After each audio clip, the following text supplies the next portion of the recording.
Hello everyone, আজকে আমরা আবারও বেরিয়ে পড়েছি একটা বিশেষ উদ্দেশ্যে। প্রথমেই দেখতে পাচ্ছ ছেলেকে নিয়ে ঠাম্মি গেছে পাড়ায় যে হরিনাম হচ্ছিল আমাদের, সেখানে রাধাকৃষ্ণ দর্শন করাতে। সেখানেই একজন চেনা জানা লোকের সাথে দেখা হয়েছে। সেখানে কিছুক্ষণ দাঁড়িয়ে গল্প করার পর আমরা প্রথমেই ক্যাবে উঠে বসলাম। আজকে দেখতে পাচ্ছ আমার মা, শাশুড়ি মা, ছেলে আর দেবজিৎ, আমরা 4 জন মিলে চলেছি একটা উদ্দেশ্যে।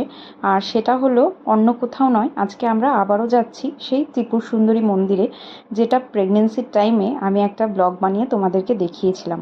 সেই মন্দিরই দর্শন করতে আজকে ছেলেকে নিয়ে যাচ্ছি। তার একটা বিশেষ কারণ আছে, সেটা হচ্ছে যখন আমার প্রেগনেন্সিটা চলছিল শাশুড়ি মা এই মন্দিরে নিয়ে যান পুজো দেওয়াতে। তো সেখানকার ঠাকুরমশাই আমাকে দেখে হঠাৎ করেই বলেছিল, তোর কিন্তু ছেলে হবে, আর ছেলে হলে এখানে অবশ্যই নিয়ে আসবি। তো তোমরা ঠিকই শুনছো, এখানে কিন্তু কোনো জেন্ডার রিভিল করা হয় না। আর আমার শাশুড়ি মা আগে অনেককেই নিয়ে এসছে। তো আমি তখন জিজ্ঞেস করেছিলাম যে সবাইকেই কি এরকম বলে? তো উনি বললেন যে না, এরকম তো সবাইকে বলে না। বাট উনি ছিলেন সেদিনকে, মাসি শাশুড়ি ছিলেন, আমার বর ছিলেন, সবার সামনেই কথাটা বলেছে।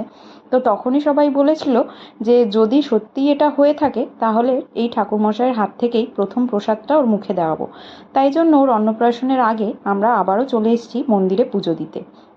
আর মন্দিরে আসা মানেই আমরা এখন জেনে গেছি যে মন্দির থেকে কিন্তু আমরা একটু ভোগ খেয়েই যাব।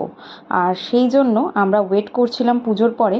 এই দেখো, ওর অন্নপ্রাশনের কার্ডটাও কিন্তু মায়ের নামে লিখে এনেছি। এখানে দেখতে পাচ্ছ ছেলে আজকে জেগেই আছে, একদম ঘুমানোর নাম চিহ্ন নেই। তো এখানে ওকে একটু ফিট করিয়ে নিলাম। এরপরে আমরা ওয়েট করে আছি কুপন কেটে। কুপনগুলো আজকে তোমাদেরকে দেখাচ্ছি। আজকে যে কুপনটা পেয়েছি সেটা কিন্তু 10 টাকার, মাত্র 10 টাকার টিকিট। আর এর আগের বার যখন এসেছিলাম তখন কিন্তু 160 টাকা দিয়ে কেটেছিলাম কুপন।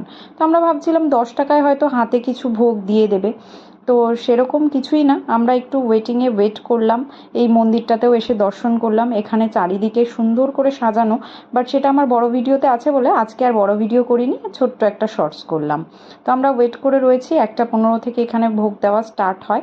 তো 160 টাকার টিকিটটা প্রথম 50 জনকে দেওয়া হয়, তারপরে কিন্তু 10 টাকার কুপন বিলি করা হয়। এখানে এসে দেখলাম 10 টাকায় তো বিশাল আয়োজন, ইসকনের মতনই প্রায় বসিয়ে খাওয়ানোর ব্যবস্থা করা হয়েছে। দারুণ সুন্দর। বাট আজকে আর বেশি বড় ব্লগ করতে পারিনি।